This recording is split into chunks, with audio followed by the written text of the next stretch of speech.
Ladies and gentlemen, welcome back to another episode of Idiosyncratic Fables, a part of Wilderness Fire Productions, where everybody has a story to tell, and I want to hear yours. You may ask why, and it really comes down to this. Everybody has their own unique merits and flaws that is unlike anybody else. And we all have stories to tell. As far back as time immemorial, we've all been telling stories. And quite frankly, I want to hear yours. Today's storyteller and guest for the podcast is Curtis Michael Holland.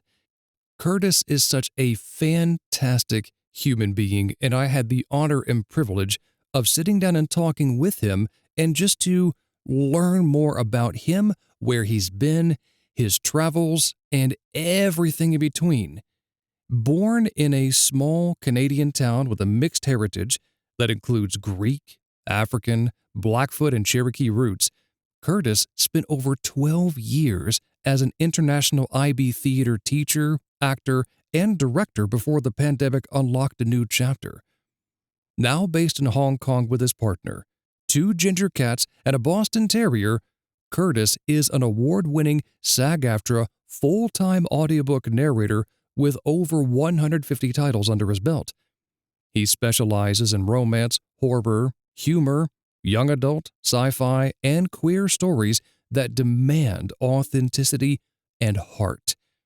He's earned an Audiophile Earphones Award in 2024, a Sultry Listeners nomination, multiple starred reviews from Audiophile Magazine and Library Journal, and has worked with Penguin Random House, Tantor, Dreamscape, Podium, Simon & Schuster, and more. So now, dear listener, I invite you to sit back, get cozy with your favorite cup of coffee, tea, or what have you, and let's get to know Curtis Michael Holland, audiobook narrator. Ladies and gentlemen, welcome back to the show, Idiosyncratic Fables.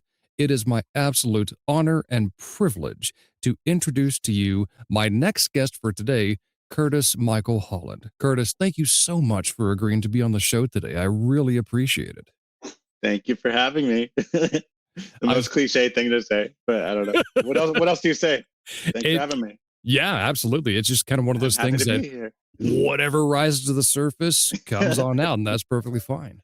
I just feel like you have to say it. If you don't say thanks for having me, you don't deserve to be had. Well said. Well said.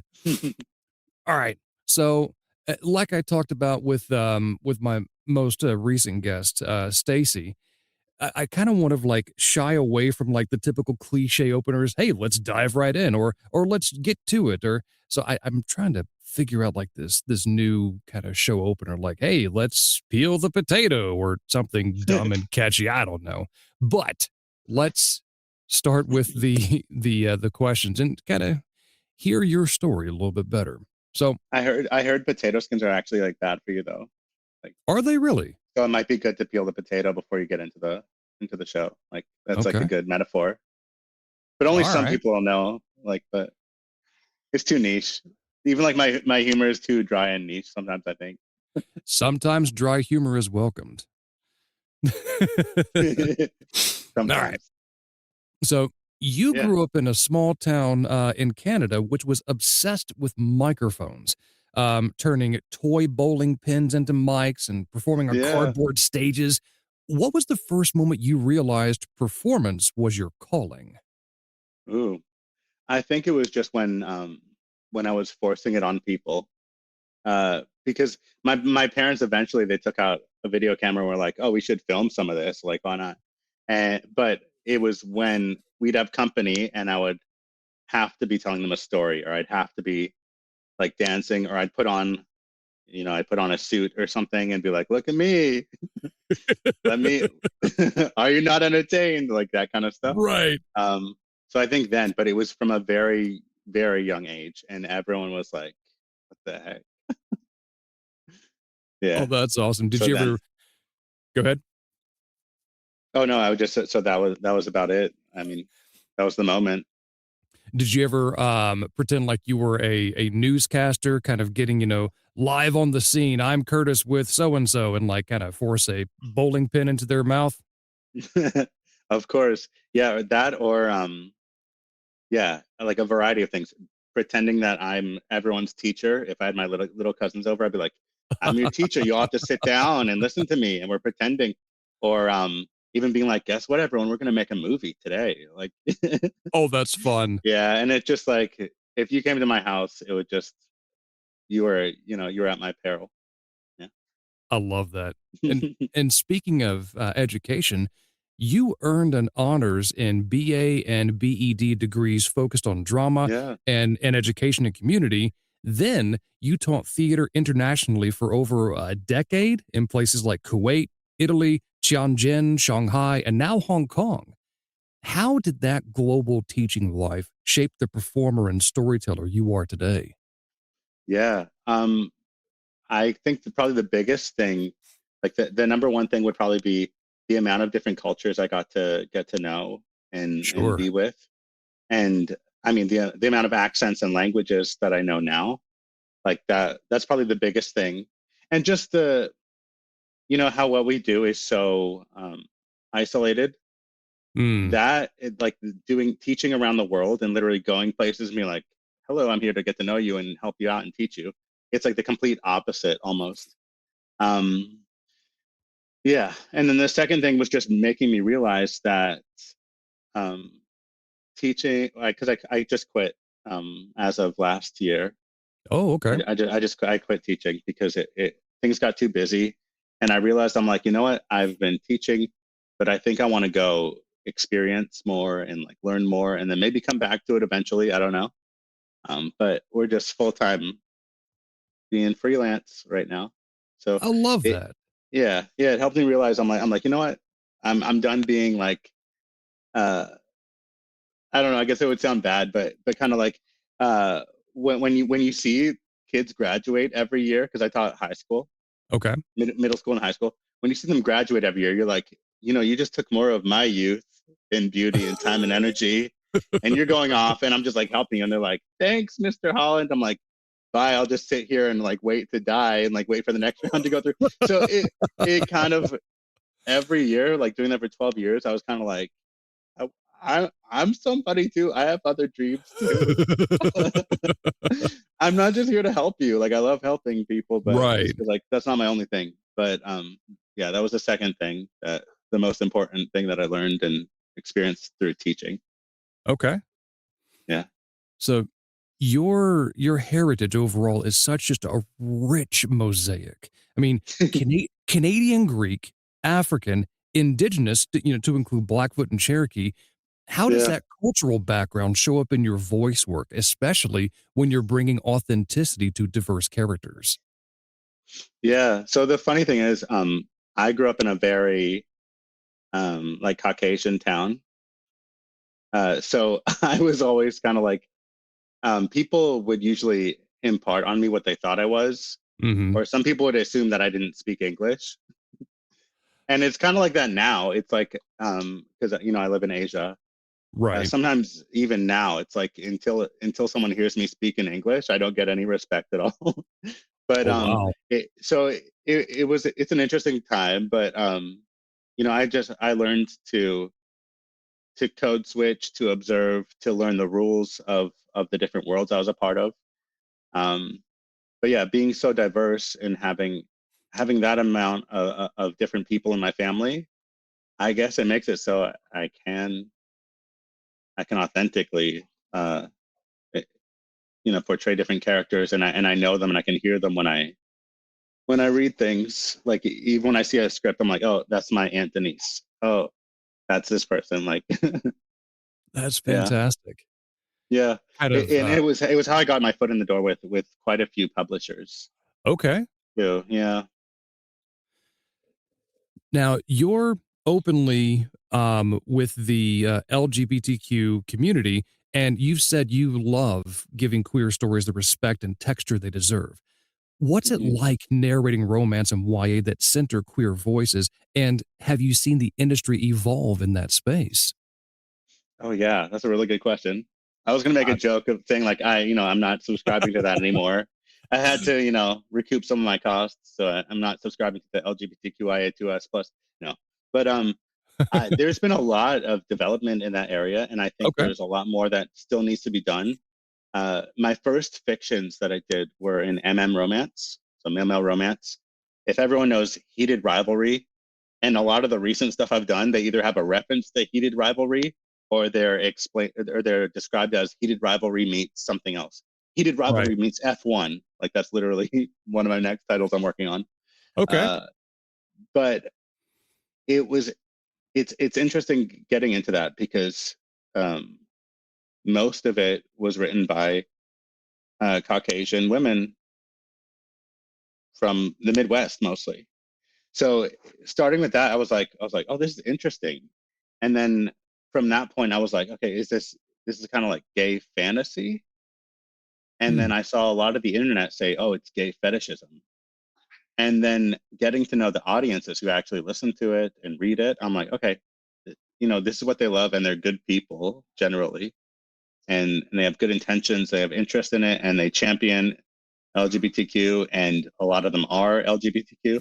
So I was like, these are just my people too. Let's add that to the list. Other than that, things like young adult queer fiction and things like that, or even nonfiction. Like I did one with one of your friends, and I think this is probably our strongest mutual connection, Jennifer Van Pickens. Yes. Yeah. Yes. So we did. Fantastic human being. Yeah. Oh, I love her so much. Yeah. But we did one called Intersection, and it was a memoir. It was like a dual memoir, and I was playing one of the characters. Okay. And yeah, and Jennifer actually asked me to, like, she put me forth to the author to be a part of it, and I was like flattered. I'm like, cool. I'm glad you think that I can do this, and that I'm right for it.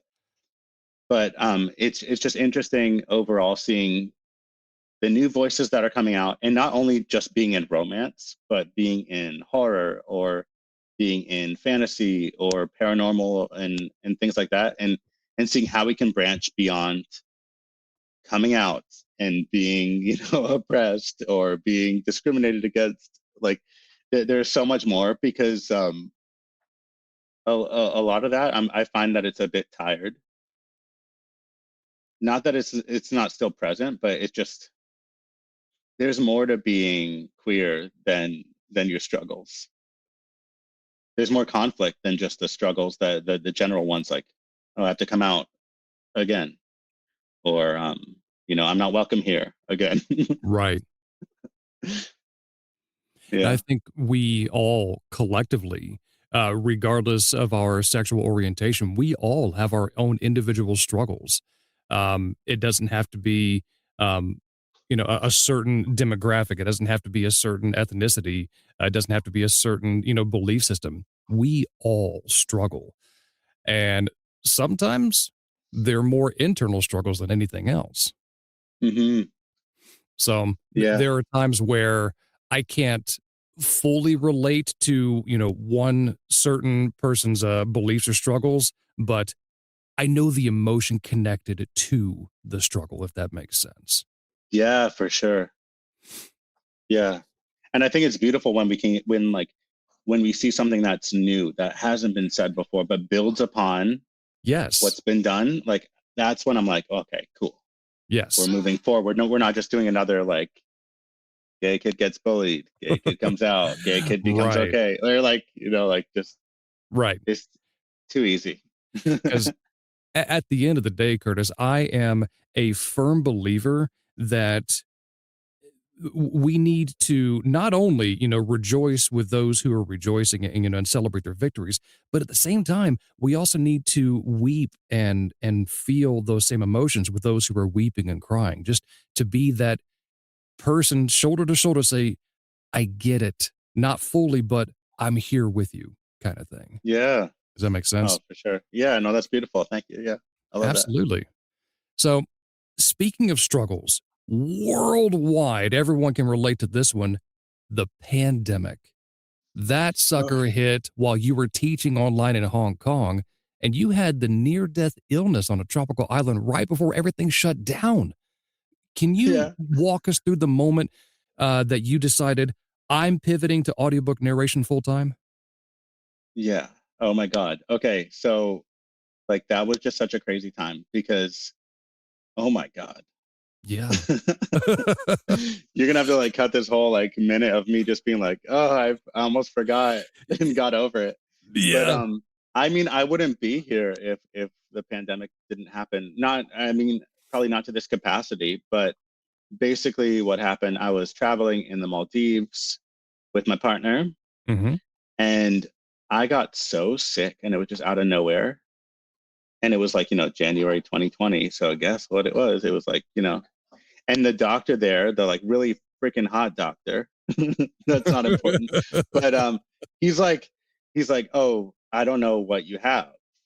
Like just have some Gatorade and like whatever. And I had flashbacks to Bella from Twilight when she's getting turned into a vampire, for anyone who doesn't know. But you can imagine getting turned into a vampire and you're all like, and like you're just like laying in bed, like wanting to die. That's gonna sound like great on a podcast. But Oh yeah, yeah. I was just like laying and staring out at palm trees. I couldn't keep anything down. I'm just like drinking water and I'm just wanting death. I'm like, please, just Oh. take me now. Oh man. Uh, but I mean, I get over it, and after a week, I had a really weird COVID experience because I couldn't really eat during, and I had no appetite. It hit me weird. So after a week, I could start eating again. I was so skinny. Not that that's a good thing, but I was just like so little. I was like, oh my God. And after that, I'm back to work, and I'm teaching the same lesson 3 times a day after having the first period of school, like the first 75 minutes off. So it wasn't the most inspiring environment.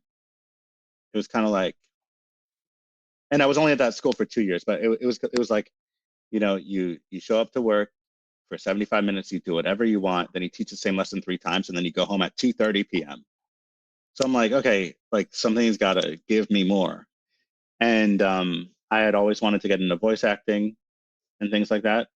So I kept toying with it, and I had a podcast like years before, like a couple of years before, that I gave up.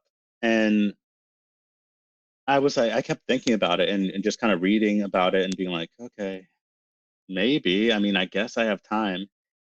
But then we're teaching online and doing the same lesson 3 times, and you only have to be on for like 15 minutes each time. It was just crazy. And then I hit the gym when the gyms reopened, and this is all 2020. This is all like Yeah. early 2020. I hit the gyms like really hard, and I got rhabdomyolysis, which is when your muscles tear down and it goes into like the proteins go down into your bloodstream, so your kidneys are overworked and whatever happens. But I had to Google that I had that, and then I told the doctor, I'm like, I think I have this, and she like laughed at me, and I'm like, Mm, please, can you just test for this anyway? right. Like my arms looked like Gumby. I was in so much pain, and so they tested, and I had rhabdomyolysis. So I was on fluids and stuff, like an IV for like 5 days. Right. And they were telling me like my kidneys were failing. So I was just like, what? So after I got out of that, then I really got serious. I got my home studio set up, and I started narrating that summer. Yeah, after I survived. That's Yeah. fantastic. So with your studio, you built a professional 4x6 double-walled vocal booth in Hong Kong with a Neumann TLM 103, Shure SM7B, and full Logic Pro setup. What would you hmm say were the biggest technical or logistical challenges of starting a narration career from Asia? Probably the biggest thing is just getting things delivered, and like all the pieces for my booth, Mm-hmm. getting them here. It was just crazy because like I speak some Mandarin, and I was getting it from Shenzhen, but then like the dialects are so different that someone won't understand you, and that it's a very tonal language, and people don't realize, but it's a very regional too. So even if you speak well in one area, like at first when I lived in Tianjin, I was really good there. Then when I moved down to Shanghai, whatever. I'm like I'm like using the tones. When I went to Shanghai, when I went down there, then I got good at that one, and then I was like, oh crap, now I can't speak Northern Chinese anymore. Like it was just, it gets very, very regional. So talking to someone on the phone about where they need to drop your things off when things are half in English, half in Chinese, it gets very difficult. So that was probably the most difficult thing. And other than that, it's just that Hong Kong is noisy as ever. Like it's just the noisiest place on earth. I've been to Hong Kong, Oh, really? I think Cool. twice, but this was back during my military career. Oh. Back when I first started with the United States Navy, we sailed to Hong Kong. Yeah, it was twice. You know, got off the boat, got to go walk around, went to this really cool looking shopping mall that had this big open space in the middle, and each floor, I think, was built in an oval and like 4 or 5 stories high. Huh. I I wonder remember which buying one. I couldn't tell you. I remember buying CDs. Don't even remember the name of the band, but the biggest takeaway was just being in awe of the structure itself, and then Hmm. walking back to the ship after that, and then lo and behold, there was like cameras all over the place and buses parked around this one specific area, kind of close to the shore, but it was very blocked off. They had fences and drapes all over the place. I'm like, oh my gosh, what is going on? And somebody who had asked one of the locals the same question said, oh, they're filming a Jackie Chan movie over there. You can't go in. I went, oh man, Ah. I love his stuff, but all right, I'll respect that. Oh, oh my It, God. it was wild. I would have snuck on set. Oh my God. That's so cool. I've Yeah. only been here since like 2019, but Okay. that's so cool. Yeah. Okay. I think I went in 2002, I want to say. Whoa. Yeah. Oh my It's been a gosh. minute. So Where do you live now? I am in the heart of the Midwest in Iowa. Is that where you're from too? No, originally I'm from the South, born in Georgia, raised a little bit in Louisiana, graduated high school out of Texas. Cool. Okay, nice. I And thought you were like Southern something ish, Southern accent. yeah, every now and then the Southern dialect will slip out depending upon what letter I'm emphasizing or not, or especially which company I'm present in. So if I go down and visit, yeah, the Southern dialect comes out really well. Mm, Now, speaking of accents, you already touched on the Mandarin for a bit. You also speak and or have strong pronunciation in not only Mandarin, but Arabic, French, and Italian, plus a huge range of accents. yeah. Which accent or character type do listeners always compliment you on, and which one still terrifies you a little?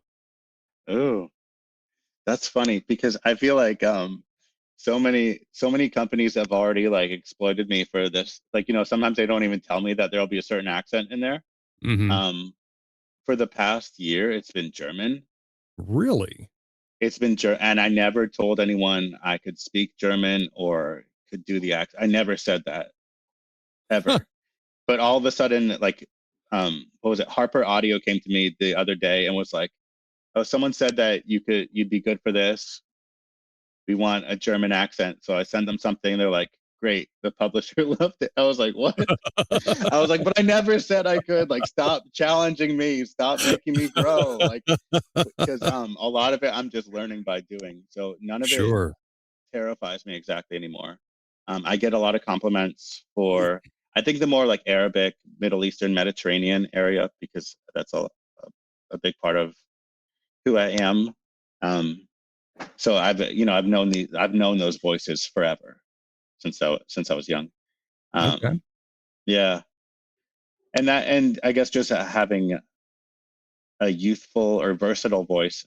Um, I've noticed that a lot of people say, "Oh, I went on your website and the different character voices were what made me, interested in you." And I'm like, okay, so I don't know. Like, how do you go about it? Because I think that it's great as a narrator to be grounded and be like, this is me, I'm the narrator, I'm telling you the story. But for me, I'm like, look how good at I look how good I am about not being me. And Right. that gets me work. So I don't know. How do you go about it? How do I go about it? Yeah. Just with doing the accents, or handling the projects that know I'm good in a specific accent? I guess kind of like how you market yourself and go with your samples and things like that. Like how do you present to prospective buyers, I guess. Marketing is actually something I need to work on again, because when Hmm. I first started this journey, I was branding myself as the voice of James. That's Hmm. all I was, the voice of James, audiobook narrator.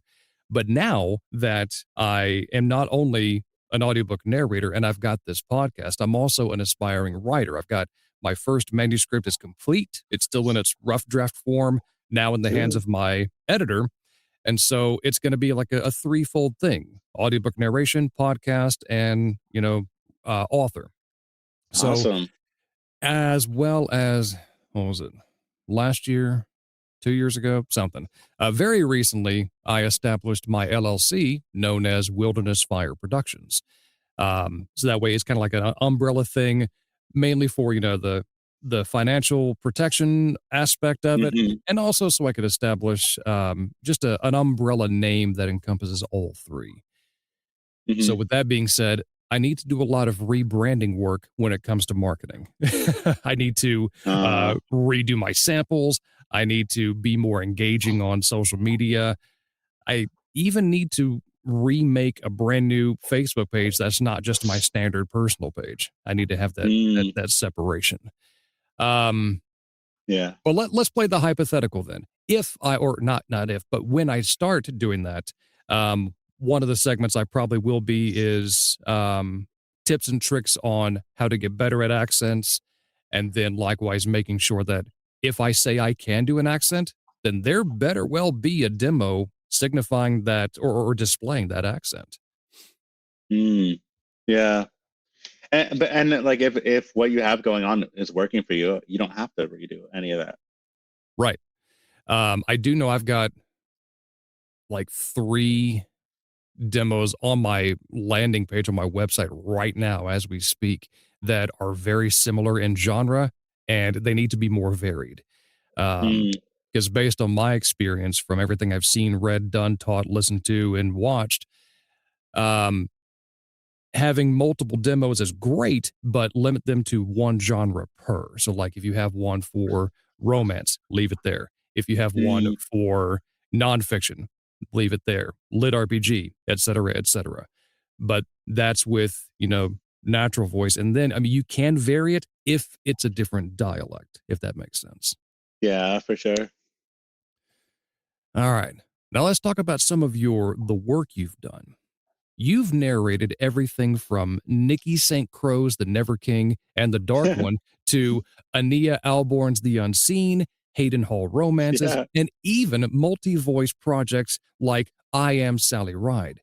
Do you have a dream project or genre you haven't tackled yet? Oh, like I mean, even you like listing those, I'm just like that. Those are all just dreams. But I don't know. I love how the longer you're in this business, the more surprises happen. I want to be more intentional about things, and I want to bug the people that I want to work with more. Um, I want to do more like thriller stuff. Okay. Like I won, if like audiobookraeviewer.com, they gave me and my co-narrator a best psychological thriller of the year award last year. Oh, what And so fun. I was like, cool. I was like, and I was like just about to work on another one for like an imprint of Penguin Random House, another thriller for them. So I was like, okay, I want to do more of it. I want to do with like thriller stuff. I want to be like, the weird guy who gets killed or does the killing, or I want to do more of that or stuff that's like, yeah, what was it? The movie that came out with Sydney Sweeney, The Housemaid. The Housemaid. I I'm want to be actually in not like familiar. oh, okay. So it's one of the Frida McFadden. She's like one of the big thriller authors right now. But just more books that are being turned into movies or series. I just want Okay. to be a part of that because it's fun and it feels like big time. But overall, I love that I get to do this every day and that I'm being asked to do it, and If you have to get out of bed, it means you're needed, and it's kind of like a Yeah. nice feeling. Yeah. Back in 2024, you won the Audiophile Earphones Award and have racked up 6 professional reviews plus a sultry listener's nomination. Yeah. What did that validation feel like after transitioning from teaching? Yeah, it was a surprise, I guess. I mean, I was just like, oh, people are like listening and wondering, because a lot of the time I should get better at this, at like submitting myself for things. Because I usually forget about that part. I always see like the recording and the prep work. Mhm. That's the job to me. And the things like auditions and reaching out to publishers or producers and submitting yourself for reviews or awards, like those are like nurturing things. Those are things that water the garden. But the main thing I'm like, okay, is doing the work that you have, which is kind of stupid. Who makes a creative person a business person also? Like, oh my God. But I see the actual work as the work. So when that stuff happens, I just get surprised. I'm like, oh, um, it's nice. Yeah. But I mean, I even my LLC, it's called Indie Closet Studios, and Okay. the most romantic part I find about our job is the idea of being your little outpost somewhere in the middle of nowhere, and you're reaching out to the rest of humanity or the universe, and Right. you're being heard and you're connecting, and like that's the most beautiful thing about what we do, to me. I So love that. all the other stuff is just like, cherries on top. I don't need them. Nobody needs a maraschino cherry. It's just, it's too sweet anyway. But yeah, it's nice to have the validation, especially when you're feeling dumpy and you're just like, Mm, you're like, can I even do this? Am I even good? right. They're kind of nice physical reminders when imposter syndrome rears its ugly head. Yeah, and I don't even know why it happens. I'm like, I've been Yeah. performing my whole life. I don't think I would do like anyone would do over 200 titles being a complete fake. Right. And yeah, so it just, I don't know. It's weird. It's weird how fragile we can be as performers. Or at least I find that. Do you ever find tough times like that too? I do. And I've kind of developed this thing where when I get into my own head and imposter syndrome does make the frequent appearance, I find myself actually talking out loud to myself, be like, no, you aren't welcome here.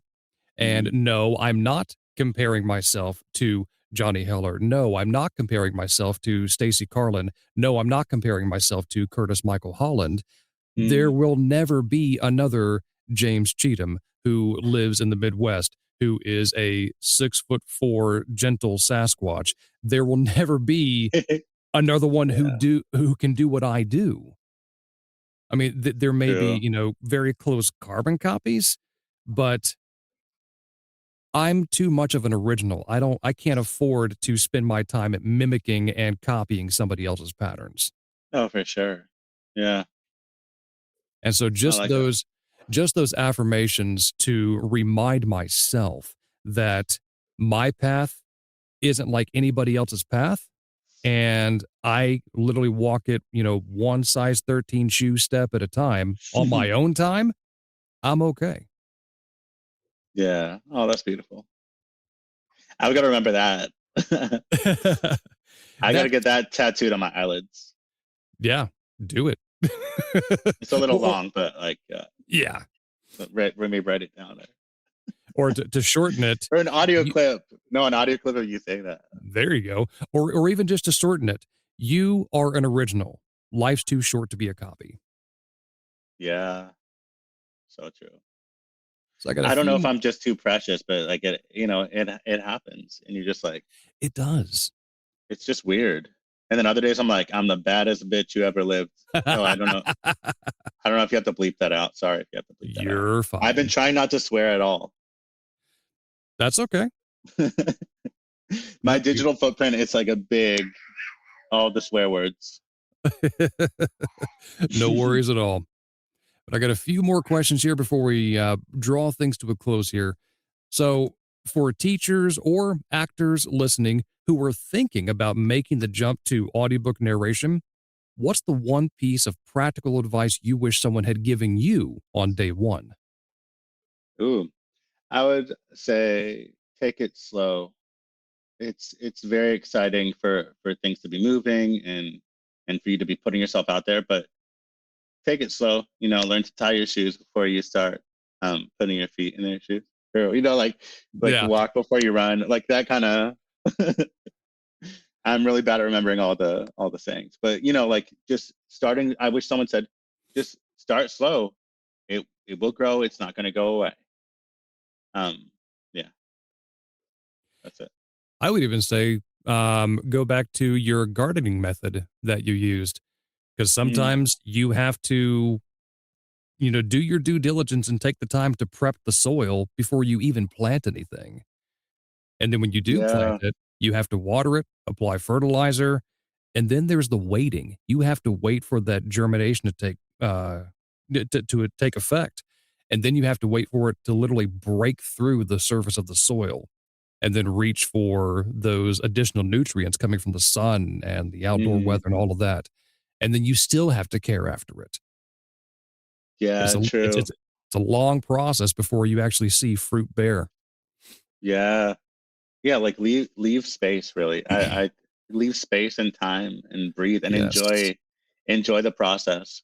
Because even absolutely. now, I'm like trying to be like, okay, don't book so much each month, so that you have time to like breathe and appreciate, and not be like, okay, that one needs to be done within 3 days. This one needs to be done like like to just enjoy and be like, wow, that was a beautiful historical fiction, Right. like stuff like that. Oh, and one more thing though, to like go back about the whole imposter syndrome thing. Yeah. I don't know if you saw any of my like stupid videos I do every once in a while when I have time, but I made my inner person. I call him Inocrit. I don't know if that is a snappy enough name for your for your internal critic, Okay. but Inocrit, he comes out in some of my videos and like I kind of just fight with him.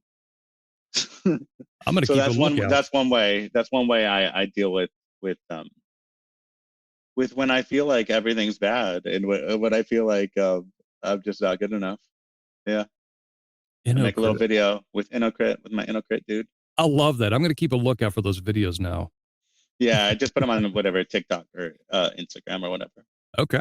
Yeah, but I think people can relate. I don't know why we have this, and I don't know why we can tell other people like you're doing great, you're doing your best.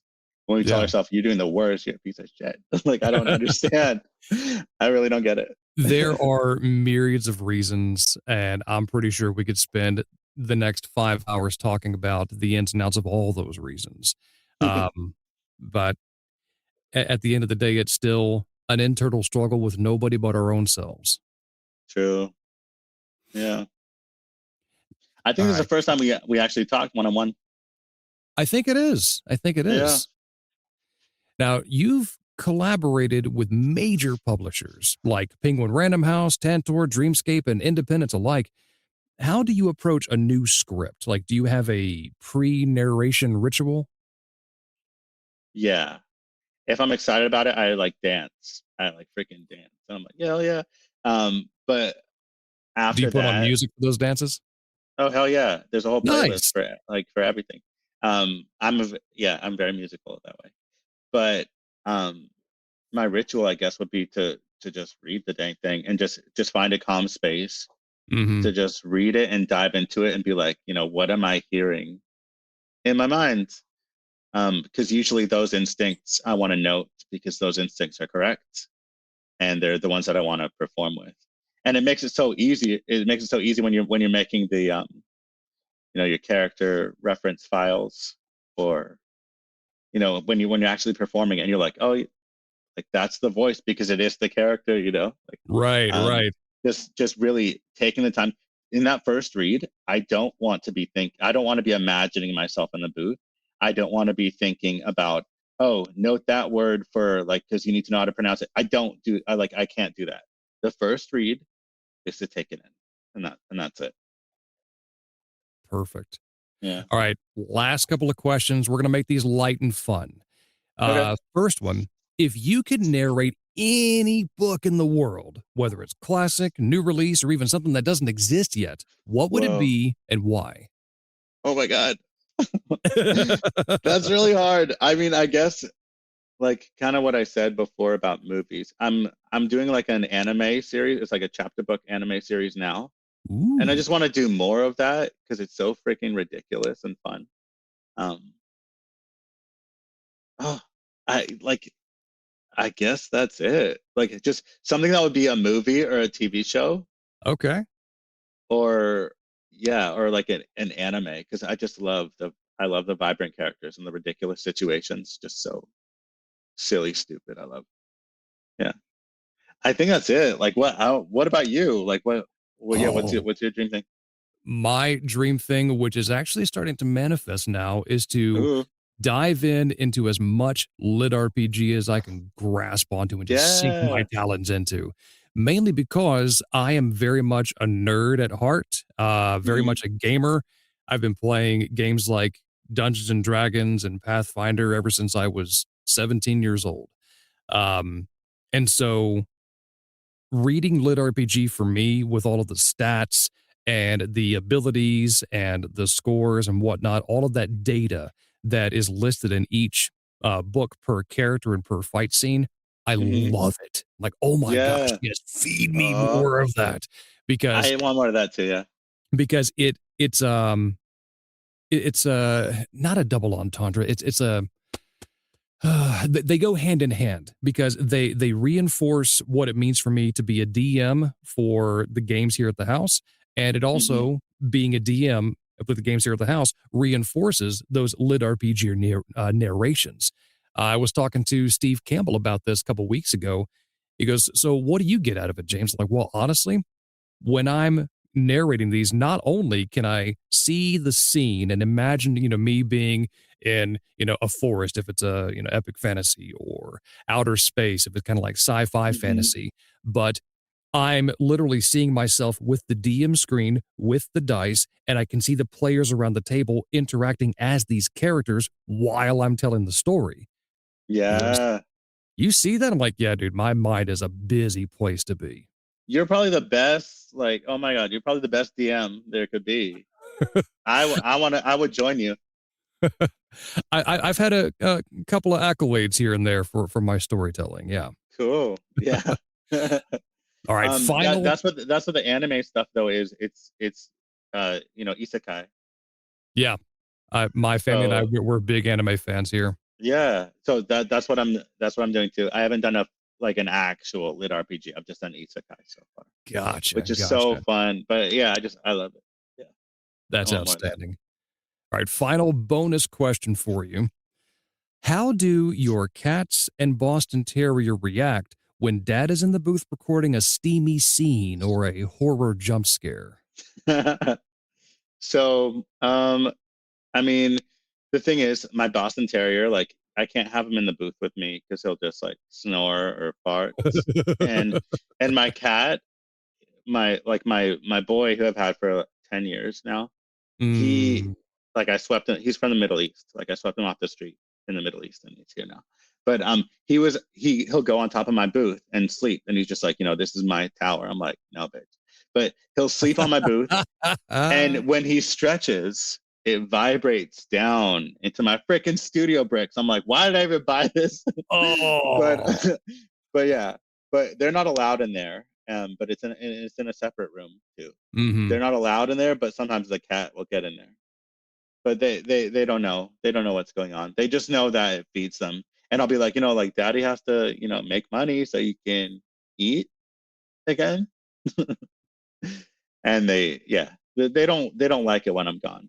But That is outstanding. we'll I see how it am I'm goes. a cat dad as well. We have Are you? 6 Oh, cool. yep, we have 6 cats here in the house. No way.